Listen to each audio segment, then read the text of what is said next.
Welcome to the All About Alts podcast, where we explore the world of alternative investing to help you find financial independence. Join our host, NewView Trust's president, Jason DeBono, as he covers a variety of topics with different guest speakers to discuss tax and alternative investing strategies. It is never too late to start taking control of your financial future, and we are so excited for you to be joining us for this opportunity to hear from some of the best in the business. Hey, everybody. Welcome back to the All About Alts podcast. My name is Jason DeBono. I am your host, and I'm happy to have you all here. Today, we are going to kick it back a little bit old school, and we're going to go all the way down to the basics and fundamentals of money. One of the things that we've been talking about for some weeks now is a lot of these opportunities to understand new investment choices and new investment opportunities and how to invest into different strategies, whether it be taking a property and converting it into individual rental houses inside of a bigger rental house that's done through something like a pad split, or student housing, or some of the debt financing against college loans that are out there and refinancing some of those loans. And so one of the things we've getting a lot of questions on, and we wanted to just kind of go back and say, you know what, let's pause and let's make sure everyone's thinking about money the right way. So today we're just going to walk through what I call kind of the 10 principles of basic money management. Now, this is not rocket science. I will say I'm not the author of all of this. This is an amalgam of different things that I've learned over the years, but I've come to manage my own funds this way, and I've come to realize that most people,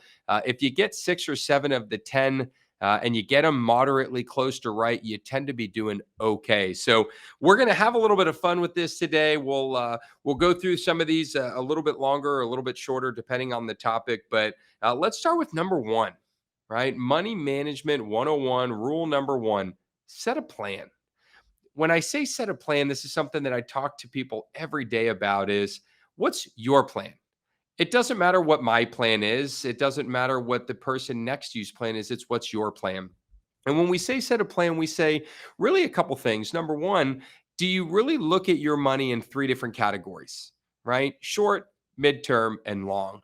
And that's the way that I like for people to kind of think about how they manage their day to day, is in that short-term bucket, right? This is, how do I pay my bills at the beginning or at the end of the month? How do I make sure I've got enough money for an upcoming expense that I know is there? I would say anything under the 120 days or so is considered short-term. That means you got to be prepared to have the income coming in readily available for you. Midterm is when you start looking further out. Midterm could be anywhere from 6 months all the way up to 3, 4, 5 years. This is that area of money that a lot of times we gloss over, we step over, we don't think about what that actual bucket looks like.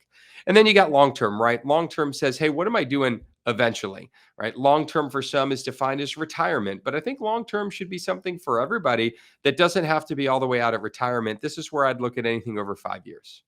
Right. So as we go back and start setting a plan, then we have to kind of devise a way to understand, what are we doing each category of our money. So from a short-term perspective, this is where your budget comes into play significantly. How much money do I have to earn? Right? How much money do I have to earn for the basic life necessities? And then the question is, do I already earn that much money? If not, how do I earn more money? If I do earn that much money, am I spending it effectively? And so this is where we get into budget management. And we'll talk about budget a little bit more as we go through this. But when we talk about setting a plan, it says, for the next 6 months, this is my plan. For the 6 month to 5 years, this is, at least today, what I'd like to happen. It's probably not going to, but at least it's directional. And then the 5 years and greater is like a buoy out in the water that says, I just want to make sure I'm directionally headed this way. And so we'll come back and talk about that. If you do not have a plan, then you got to start all the way down with a pen and a paper with an Excel spreadsheet, right? And you got to start there. Let's talk about number 2. How do I earn it? So before we even figure out a budget, right? A budget says, how much do I make and how much of that money can or do I spend? But before we get to that, let's talk about how you earn money. Now, we live in a society today where there's actually a lot of opportunities for side hustles and all these other things. So I want everyone to understand the most important number on your plan, on your budget, is how to earn money. And it's not how to earn money today, it's how to earn money over time. And most people think about earning money as what's on my paycheck today. And what I would challenge each of you guys to do is to stop thinking about this as a today and focus how you earn money in that midterm bucket that we talked about, right? Forget about how you earn money for the next 6 months. Let's just assume whatever you're doing today is the best you're going to do for 6 months. You make $5 today, you're going to make $5 every day for the next 6 months. But my question to you is, what can you do today that can change the course of what you're doing so that 6 months from now, that number is greater? Can you learn a skill? Can you get more education? And that's not just collegiate. Can you go and get, any sort of vocational education? Are there certificates that would make you worth more in your current environment? Can you start your own business? Can you start a side hustle? These are all things that you're perfectly capable of doing, but you can't do them without a plan. So when we talk about kind of this plan mentality, it says, hey, where do I want to be today? Right? Where do I want to be tomorrow? And where do I want to be in the long term? And as you come back to that and we start looking at kind of this rule and philosophy number 2, which is how do I earn the money? Make sure you're thinking about what you're doing to maximize your income potential. And again, don't think about this today. Most people fall into that trap. Think about this at a minimum 6 months from now. If you guys recall, and if you're regular listeners, I think probably the last 5 or 6 people that have been guests on the show, as we started digging in a little bit to their careers and their career choices, every single one of them, while becoming more successful, has had to take some steps back, has had to make big career changes, and has to change completely from what they thought they would be doing 5 years previous. So I'd encourage you to make sure that you're thinking about your, not just your plan, but you're thinking about how do I earn money? And don't worry about if you went to school and you got a degree in X that you can't do Y. Or if you don't have a degree in X that you can't do it because you're not qualified. Every single thing you want to accomplish can be done, but it does start with a plan, and then it starts with how you earn that money. The last thing I want to touch on this is for those of you that are employed, make sure you're looking at your benefits really closely. Make sure you're using that as a comparison from one employer to the other, and make sure that you're understanding that those also can be maximized as part of your planning in the short, mid, and long term. Number 3, this is my favorite comment to tell people from a budgeting perspective, and it's just another way to think of a budget.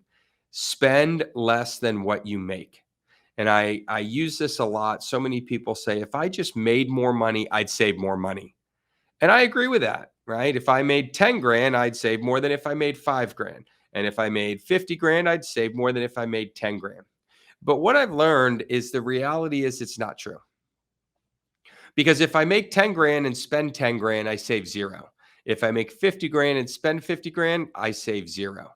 So saving is not a byproduct of how much you earn. It's a byproduct of how much you spend.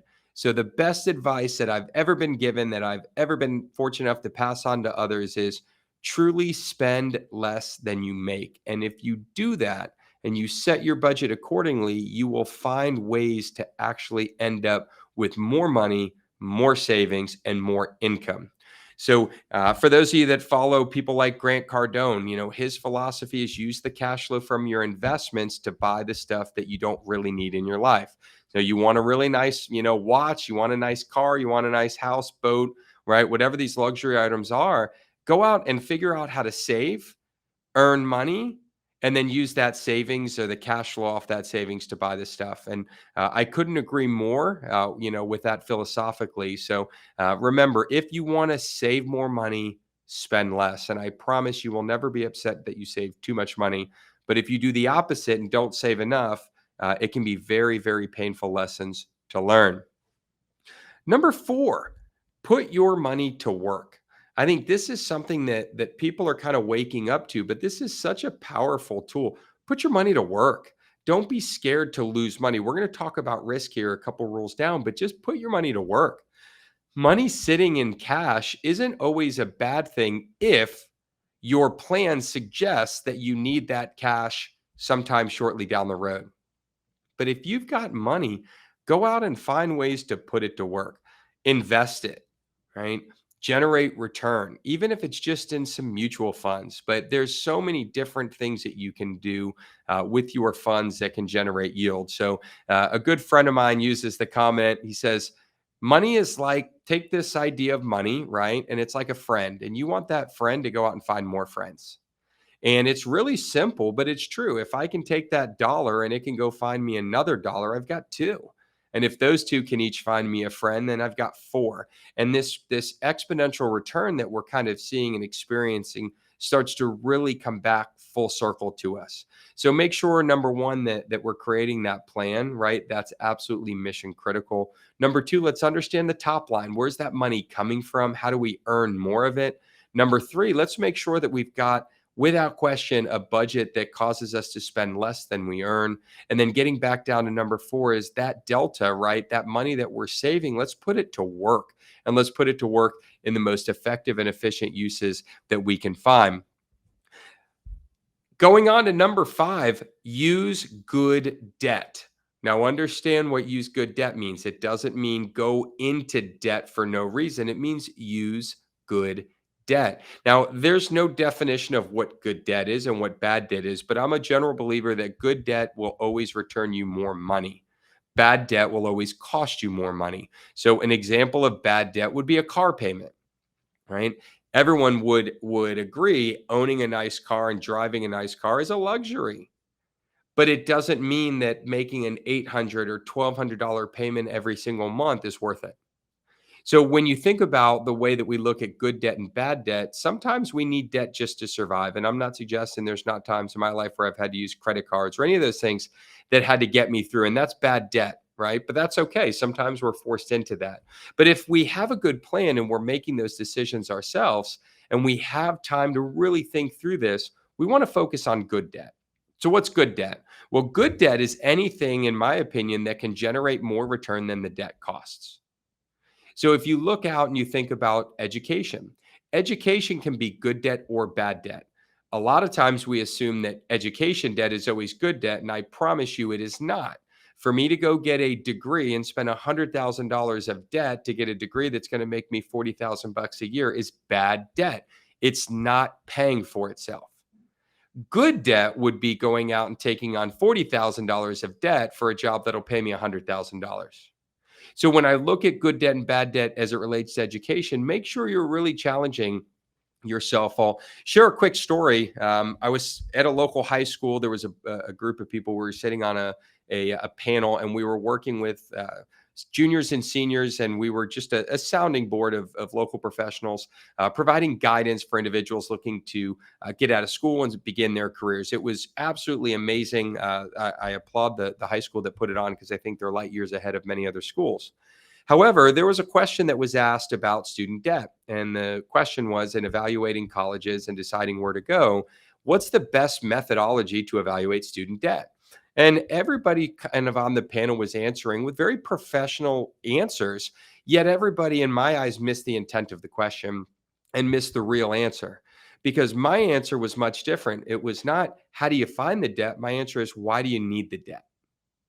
And when we turn this concept on its head, and I ask some questions like, have you evaluated how much that degree actually costs and how much it will actually yield you in return? Have you looked at alternatives? If I go to school at school A that's 20% less, or 20, or 30% less, will I make 30% less, or will my income be the same? So if we're just choosing a school because we really want to go there, and we're choosing a degree because we really like it, those are good and great, but taking on the debt to make that happen may not make the most sense. So I'm a big believer in working through school. I'm a big believer in not taking on student debt, but I also understand at times it's required and needed. So, education can certainly be good debt, but make sure that you're not just using it and it becomes bad debt. Buying investments, whether it's margin trading, being very careful in the stock market, but margin trading, real estate is good debt. Income producing assets that can pay and you can get the power of leverage are all examples of good debt. So don't be scared, even in a higher interest rate environment, to look at debt as a positive. One of the things that I love about debt is that debt can be fixed. And when I mean fixed, it means that if it wasn't as good as you wanted and the markets changed, you can go out and make a course correction. So what I mean by that is if you buy a property at a 7% interest rate, even though we may think that's high, and it really depends on who you ask, right? If you ask people that invested in real estate during the Carter era, right, they're going to think 7% is dirt cheap. If you're asking people that have only invested in the last 7 years, they're going to think that that price of debt is too high. The beautiful thing is if the numbers work, good debt is good debt at 7%, at 10%, at 12%, or at 2%, because the debt is being serviced or paid for from the investment. That's good debt.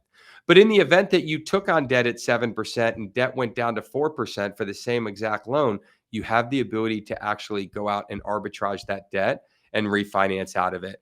That's the one thing about debt that can work so heavily in your favor. If the debt goes up, so that same cost of debt goes up to 8, 9, 10, 11%, and you're locked in at 6 or 7, then you're actually winning the game, because not only do you have an asset that likely has appreciated in value, but you also have a servicing cost that's lower than someone else to get into the exact same asset today. And those are huge advantages and play very well into an exit strategy. Number 6, continually educate yourself. I commend you for listening to this podcast, just like any other podcast that you're listening to that's trying to help people understand how to make better financial decisions. But I commend you. This is a start.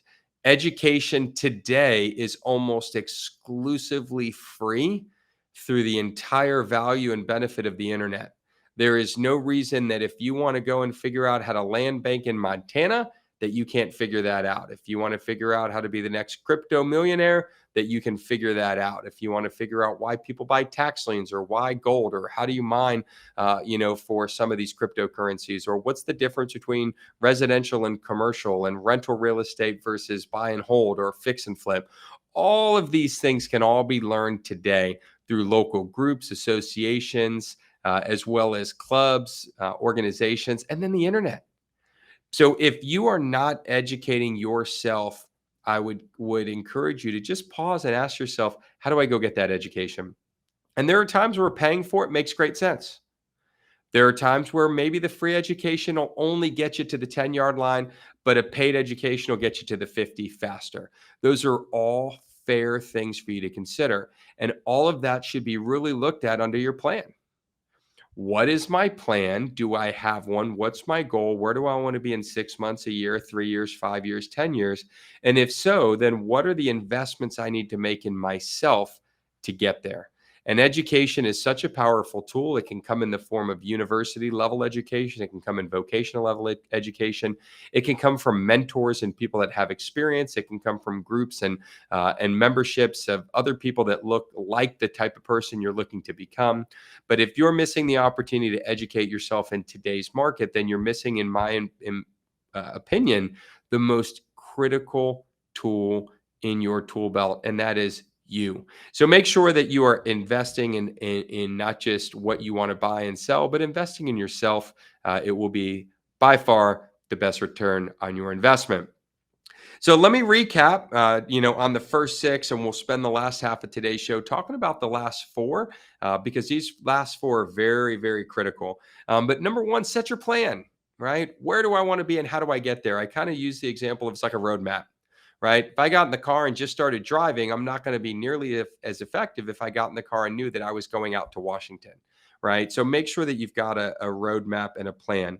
Number 2, how do you earn your money? Not today, but 6 months or more from now. How do you want to earn your money? And if you don't earn it the way you do today, make those changes. Number 3, put that money to work. How does your money go out and find more friends, right? The more money it brings back to you, the more money you have. And that's exponential growth, super powerful. Limit your debt or manage debt around the right types of assets. So good debt is debt that pays for itself. It's serviced by the investment. Bad debt is debt where you took on more money than you're actually getting in return. Stay away from bad debt, steer clear of it, but absolutely run with arms wide open into good debt. And then lastly, continually find ways to educate yourself. right? Let's make sure you're making the maximum investment into you. So there you have it. There is your first 1 through 6 on kind of the 10 top money tips that I can recommend for just good general quality principles around how to manage money. So we're going to take a quick pause there. It is my favorite segment of the day, and today I don't have a guest with me, which means I get to participate directly in our quirky questions of the day. So while I'm a bit nervous, I'm also a bit excited. Remember, if you have quirky questions that you want to submit and get added to the list, you can email those to our show producer, Maggie with a Y at Newview with a U trust.com. That's Maggie, Maggy at Newview, N-U-View trust.com. And we'll get those added to the list. So, Maggie, without further ado, I'm going right on the top today. All right. So, like I said, a bit nervous, but excited myself. So, let's see what we got here. Question number 1. What would be the silliest feature of your dream house? This is a good one, Maggie. Thank you to whomever sent this one in. Silliest feature in my dream house. Well, I think there's probably a few different answers I could go with this, but for me, it would be a slide in and out or a zip line, some form of easy movement into the top 2 or 3 places I go. So I like to go all the way up back. We have a fire pit out back. So if I could just leave my bedroom and get into a slide or get on a zip line and shoot back there and come back, that would be great. Or whether it be that or going out to get the mail or anything along those lines. So I think it'd be the series of zip lines and or slides. Probably not a good effective use of money. And certainly silly items to have in your house, but I think that's what I'd go with. Um, do you put toothpaste or water on your toothbrush first? I read questions like this, and it always concerns me that there's different people out there because I don't know how you put water and then the toothpaste. You got to put the toothpaste and then the water. But for me, that's a simple one. I don't know. I'm now going to look and see my wife when she's brushing her teeth to see if she does, in fact, wet the toothbrush before putting on. But I'd say my kids, but most of the time, just getting them to put toothbrush or toothpaste on their toothbrush is its own challenge in and of itself. So, yeah, pretty straightforward here today, Maggie. That one's easy. Toothpaste, then water. Number 3, if you were a state, which state would you be and why? If you were a state, which state would you be and why? Now, I will say here, I've done so much traveling for work and some personal travel over my life.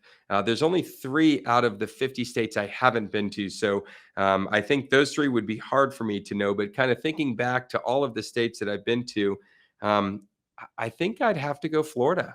Now, I am a Florida resident. I have been my whole life. So this may just be the easiest way out. But I think I'm going Florida. And I'm going Florida for a few reasons. Number 1, I love the water. And so I think I'm part fish. And so it would only be fitting that I was in a state that was surrounded at least on 3 sides by water. The second thing is I am so far from Florida man, but I don't know why. Maybe because I've been in Florida my whole life. Florida man kind of resonates with me. Yeah, I guess because I'm partially Florida man and partially fish, I'm going Florida. And there you have it. Today's quirky questions of the day.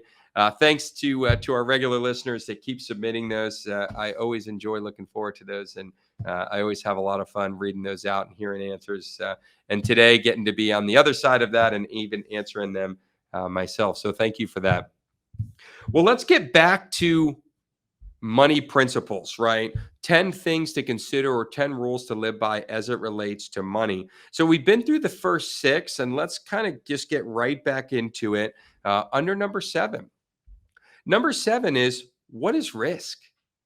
And I love number 7 because it really causes us to think about what does it actually mean?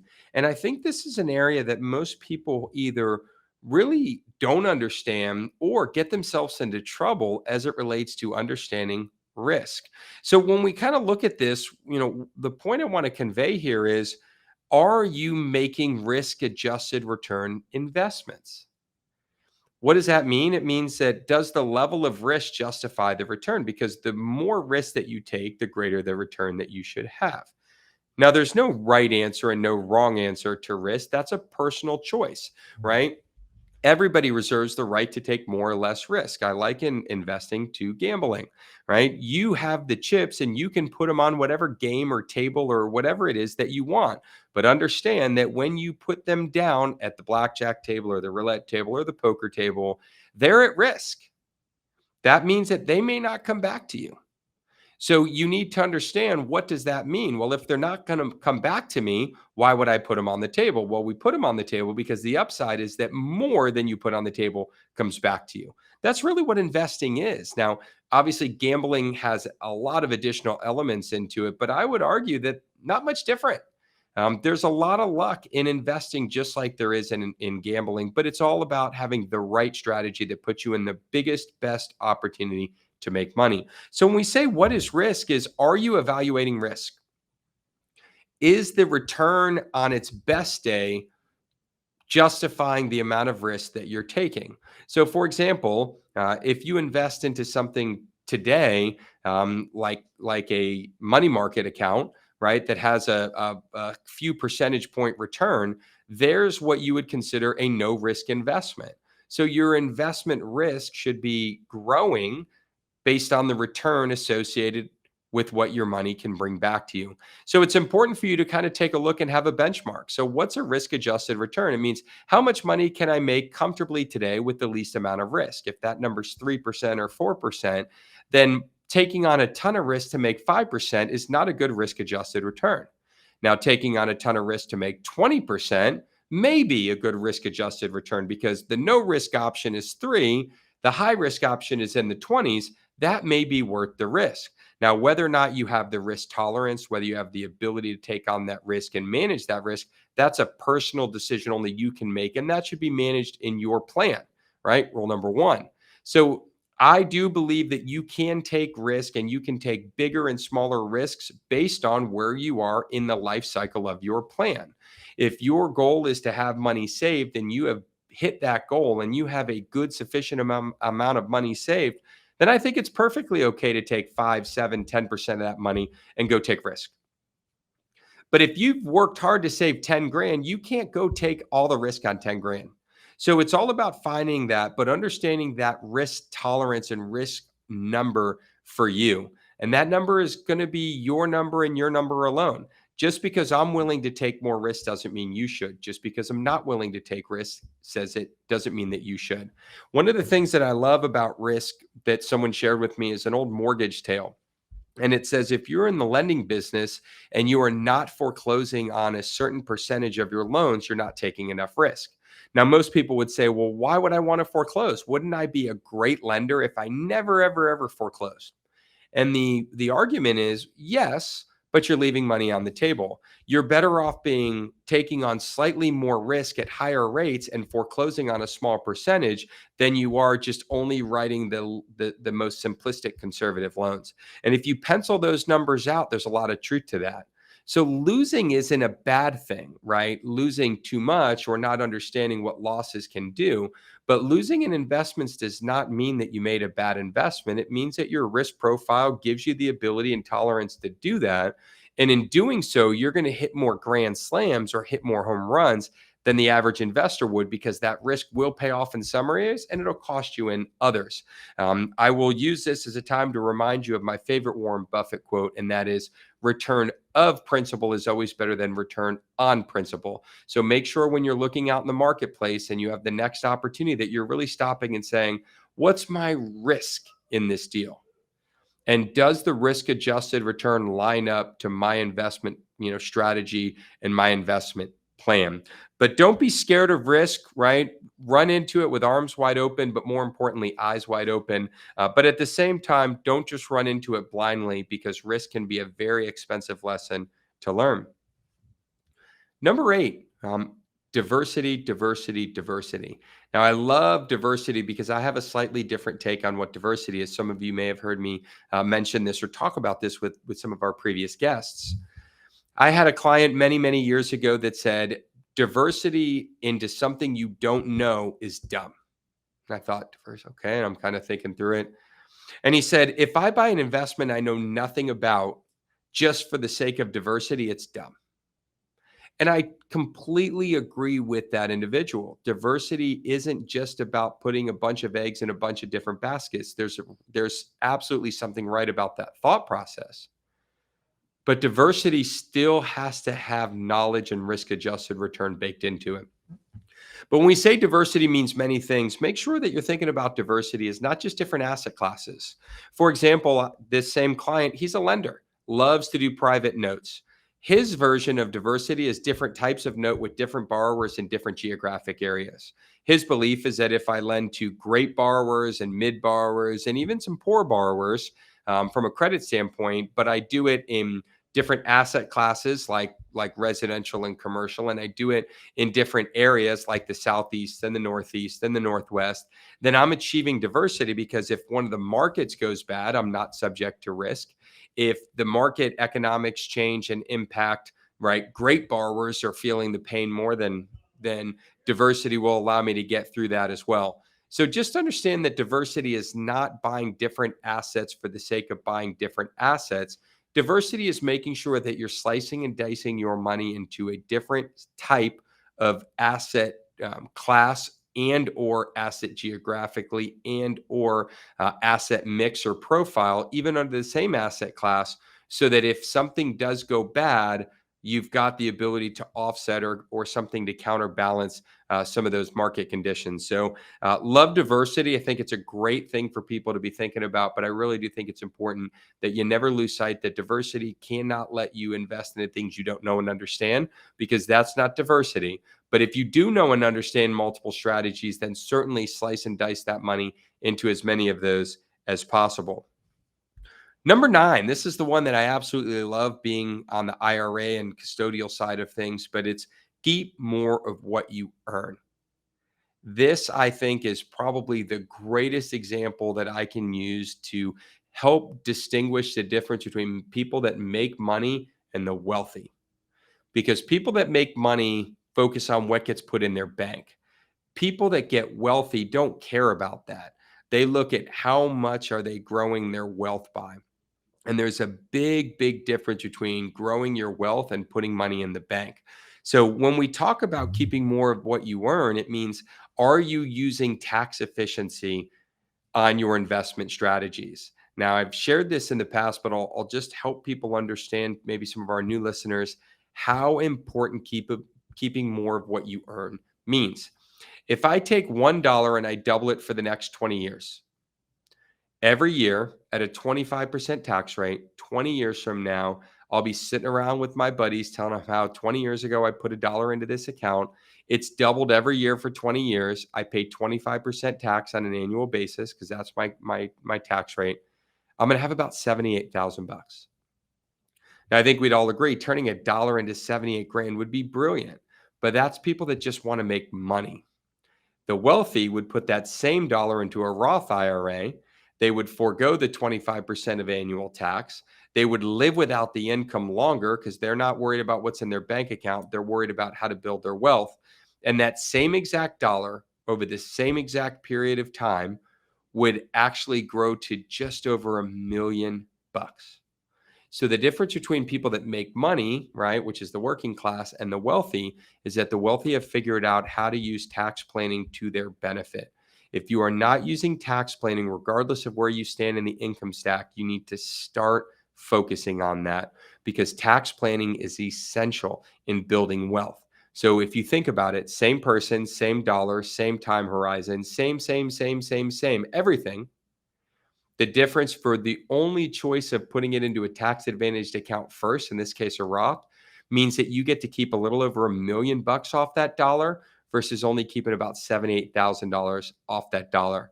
So that's the impact that taxes can have. Uncle Sam is your silent partner on every deal, whether you like it or not. Whereas understanding how self-directed IRA works and understanding how to manage money in 1031s and other tax efficient opportunities that present themselves is absolutely a basic fundamental strategy for success. You cannot get to the wealth building pyramid without it. So make sure that we're doing that. Number 10, the last one here, and it may sound so cliche, but it's so critical, and that is plan for the unexpected. Now, what does that mean? Well, it means different things to different people, but plan for things to happen because inevitably they will. So if I were to ask the question, if you today had a $2,000 repair on your car, what would you do? Would you have the money? If you don't, what would you go do? Those are the types of questions that you need to be asking yourself. If I was injured and ended up in the hospital, am I on high deductible health insurance? How much would it cost me to get that surgery or repair done? How would I pay for that? If you found out that your spouse, girlfriend, whomever was pregnant, right? Unexpected, how would you be prepared to cover those costs of now raising a child? Whatever the unexpected is that can happen in your life should be looked at in your plan.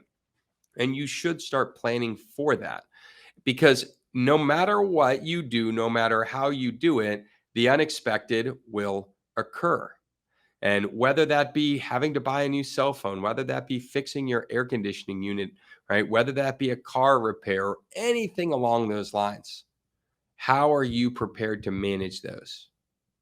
So let's recap from 1 to 10, right? Set your plan. It starts with a plan, short-term, mid-term, long-term. What do I want to accomplish, do, become, and how do I get there? Number 2, how am I earning money? Why am I not making more? Ask yourself those tough questions and don't just think it's someone else's problem to solve for you. It's yours. Make yourself an asset, start your own business, whatever that looks like, but go out there and start looking for ways to grow your income. Spend less than you make, right? I cannot preach this one enough. It's very simple. Spend less than you make. You are not entitled to have what someone else has. I hate to be the bearer of bad news.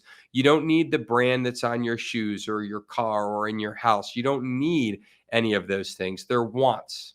The only things that you need are food, water, and shelter. Everything outside of that is a want. Put those wants on hold until you have the money to pay for them. Because if you put your wants first, you will never get ahead. The best advice I can give you is you can only have one vice. One. That's it. If you like to travel, let that be your vice. You like nice clothes, let that be your vice. You like nice restaurants, let that be your vice. But if you think that you can travel and have nice clothes and go to nice restaurants before your income allows you to, you are never going to get ahead. So spend less than you make. Put your money to work. Become an investor, right? Buy income producing assets. Don't be scared to use debt, which is number 5.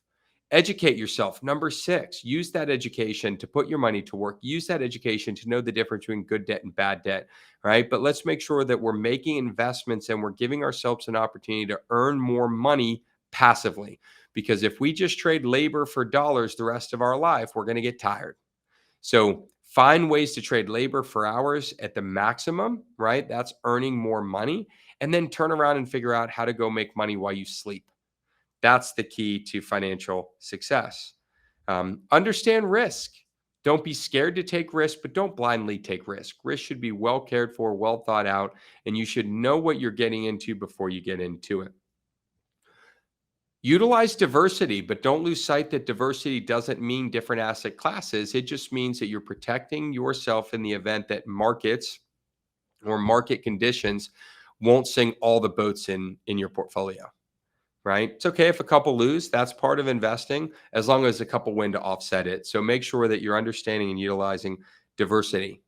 Keep more of what you earn. Are you utilizing tax efficiency and strategy well? Are you using Roth IRAs to buy investments tax-free? Are you using 1031 exchange to defer taxes on property you may have already bet? Are you finding investments that have depreciation and or accelerated depreciation that you can buy and use from a tax standpoint? So make sure you're keeping more of what you earn. Don't fall in the trap of losing money to Uncle Sam. It's okay to pay taxes. It's the result of making money, but we want to pay as little as humanly possible. And then lastly, plan for the unexpected. I promise you, as much as you, think that everything's going well, it's a matter of time before something unexpected happens. A lot of people don't even realize when something unexpected happens that are financially fit because they don't have to think twice about it. But what would you do if? And whatever your if scenarios, make sure you're thinking about that. And the sooner you can pre-plan, and the sooner you can get out in front of that, the sooner you can start to really achieve that monetary and wealth level of efficiency. So make sure that we're thinking about those unexpected items and that turbulence that lies ahead. So with all of that, I hope that you get 6 or 8 of the 10 and you really focus in on them. If you can be great at 10 out of 10, good for you. I'm an 80% guy. I do good at 8 out of 10 of these. There's a couple I could certainly heed my own advice on. But make sure that you're really challenging yourself, challenging those in your life that you share or have some sort of communal finances with, whomever that may be. Make sure that everybody's on the same page and that everybody is reading from the same book, because you're going to make decisions based on that. And you want to make sure that everybody's in lockstep towards this plan that you're working on. So I won't suggest money is simple. I won't suggest that earning money and spending money is an easy task, but I will suggest that with the right plan, the right execution, and the right thought process, everybody could and should manage their money more effectively and efficiently. So let's bring it down the home stretch here. Again, one of my other favorite segments on the show is Learn Before You Burn. Today, I get to share another one of my Learn Before You Burn. This is where I share my experience in hopes that you get the lesson and the experience together, so that you don't have to stub your toe and feel the pain to actually avoid stubbing your toe and feeling that same pain. So I'll dig down here and think for a second here. From a Learn Before You Burn standpoint. But my advice, and I'm going to go back and just highlight one of these today, and that is spend less than you earn. Now, I know I'm going back to something we've already talked about, but I learned this lesson the hard way. I spent a lot more money than my income justified, especially coming out of college. And I spent 2 full years not spending money on anything just to pay off debt. And I look back and think, man, if I had those 2 years and all that money I paid back on debt, and I had all the money I spent so foolishly before that, if I'd have just put that money to work, put it into an investment, put it into anything over the last 15 years, that money would be 6, 8, 10 times more money today. Instead, I had to dedicate 2 more years of my life just to try to clean all that up and fix it. So if there's anything that you take away from today's show, guys, make sure that you are truly spending less than you make. If you want to spend more money, don't figure out how to make it work with debt. That's bad debt. Figure out how to earn more money, how to make more passive money, and then use that money for those purchases that you don't think make sense to go out and take on debt to go and acquire. So just be thoughtful, guys. Managing money is a fun tool, but with that fun and opportunity comes great responsibility. So I encourage you all to continue to educate yourselves. Thank you so much for taking some time to join us on the All About Alts podcast today. If you like what you heard or you've been an active listener, please click that like, share, subscribe button. We're continuing to build and grow all the people out there that want to know more about how to be better with money, how to keep more of what they earn, and how to invest tax efficiently. So we'll continue to bring as much content as we can on that. But we certainly look forward to you guys joining our group here and subscribing to the show. And we look forward to seeing you guys on future episodes. Thanks for joining us. Thank you so much for listening. We hope the information within this podcast has given you the tools that you need to find your way to financial independence. We would love to partner with you on this journey. Text ALTS, that's ALTS, to 407-708-1853 to learn more about how to get started today. Don't forget to follow us to make sure you don't miss a second of content, and we'll see you next week.